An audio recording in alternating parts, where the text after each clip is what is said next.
Em nome de nosso Senhor Jesus Cristo. Amém. Ao 6 de fevereiro, no quarto século, Santa Doroteia, Virgem e Mártir. A Igreja festeja hoje o dia de uma das mais gloriosas esposas de Jesus Cristo. A vida e ainda mais a morte desta santa é uma prova da verdade que vemos estampada na história da Igreja, que Deus se serve de preferência da fraqueza para confundir os fortes. É a mulher cristã que, destinada a esmagar a cabeça de Satanás, dá provas de um heroísmo que dificilmente encontramos entre os homens. Daí o ódio que Satanás vota à mulher cristã. Ódio este fundado no medo e na convicção da impotência dos seus esforços. Doroteia, filha de um senador romano, nasceu em Cesareia, na Capadócia. De educação distintíssima, Doroteia aliava à riqueza dotes invejáveis, naturais e sobrenaturais. Tinha o governador Fabrício recebido ordens imperiais para exterminar a religião cristã. Uma das primeiras vítimas foi Doroteia.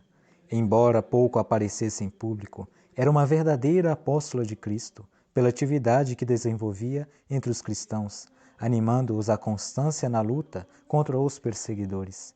Citada perante o governador, este sem delongas exigiu que sacrificasse aos deuses. Pronta lhe veio a resposta: sendo cristã, só servirei a Deus, Rei do céu e da terra.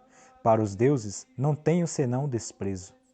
Na discussão que seguiu estas palavras, Fabrício, cativo da formosura de Doroteia, fingiu querer sujeitá-la à tortura, para torná-la mais condescendente. Doroteia, porém, disse aos algozes: que esperais? Fazei o que é vosso dever. Sofrer pelo amado de meu coração é delícia. Vendo que não conseguia o intento, Fabrício entregou a Marte a duas irmãs, Cresta e Calista, que há pouco havia negado a fé. O resultado foi que as duas apóstatas, movidas pela argumentação e pela oração da santa, se arrependeram da falta e apresentaram-se a Fabrício declarando fidelidade a Cristo até a morte. A recompensa foi a condenação das duas irmãs à morte. Amarradas uma à outra, foram ambas queimadas vivas e metidas em enxofre fervente. Doroteia, longe de lastimar a sorte das companheiras, felicitou-as pela palma do martírio que ganharam. Ela mesma foi estendida sobre o instrumento da tortura, barbaramente açoitada e de mil modos atormentada.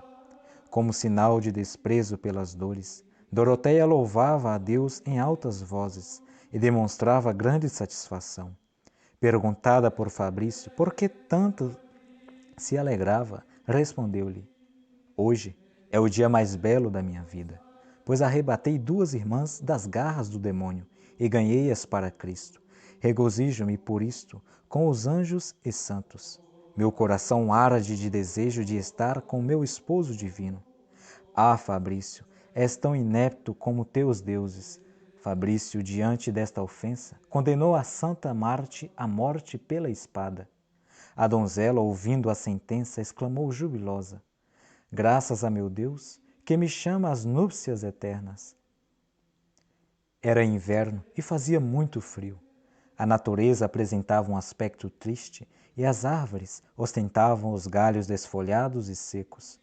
Em caminho para o lugar do suplício, Doroteia disse às amigas que a acompanhavam: como é triste a terra e sem vida, feliz de mim que vou para uma terra onde sopram ares mais suaves, onde é mais claro o brilho do sol, onde verdejam os campos, brotam fontes cristalinas, onde no jardim de meu esposo vicejam as flores, desabrocham os lírios em toda a formosura, abrem-se as rosas em todo o fulgor e amadurecem os frutos do paraíso.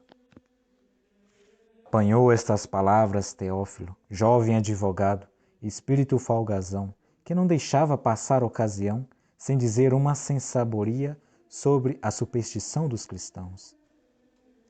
Escuta, esposa de Cristo, manda-me algumas daquelas rosas e maçãs dos jardins e pomares de teu esposo, de quem estás a falar tanto? Doroteia respondeu-lhe, embora lacônica, mas resolutamente: o que desejas, hoje mesmo terás, não duvides, que tu mandarei. Chegada ao lugar do suplício, Doroteia ajoelhou-se e recomendou a alma ao divino esposo. Enquanto estava rezando, apareceu-lhe um anjo em figura de um jovem formoso que lhe ofereceu 3 maçãs belíssimas e outras tantas rosas de um aroma delicioso. Vendo o presente, Doroteia disse ao anjo: peço-te o favor de levares isto a Teófilo e dizer-lhe que são as frutas e flores que Doroteia lhe prometeu mandar do jardim do divino esposo. Dito isto, entregou-se ao algoz, que com um único golpe pôs termo à existência terrestre da santa. Teófilo recebeu o presente de Doroteia na hora em que, rodeado de amigos, contava a grotesca pilhéria. Qual não foi admiração e espanto ao ter nas mãos o penhor da promessa da Santa Marte. Maçãs maduras e rosas em tempo de inverno, de mofador, tornou-se admirador do cristianismo e, esclarecido por uma luz divina, exclamou: não existe realmente outro Deus a não ser o dos cristãos. De hoje em diante, só a ele adorarei. De fato, converteu-se. Tendo Fabrício notícia desta conversão, mandou chamar Teófilo à sua presença, para em sua pessoa ter a confirmação do ocorrido. Teófilo de fato declarou ser sua decisão absoluta seguir o exemplo de Doroteia e abandonar o culto dos deuses, ainda que lhe custasse a vida. Custou-lhe a vida, pois Fabrício o condenou à morte pela espada. A pena foi executada imediatamente e o martírio de pouca duração levou Teófilo à bem-aventurança eterna. Pouco antes da execução, Fabrício lhe disse: poupa, desgraçado, a tua vida.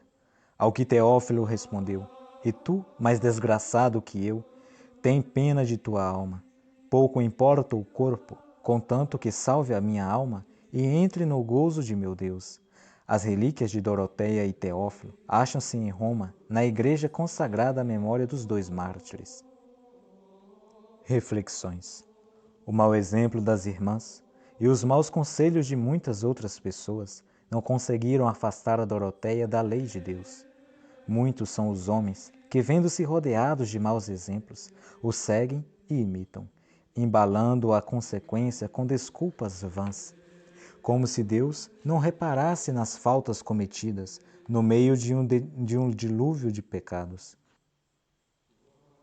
À justiça humana escapam muitos delitos e grande é o número de criminosos que não experimentaram nem nunca experimentarão o rigor dos tribunais.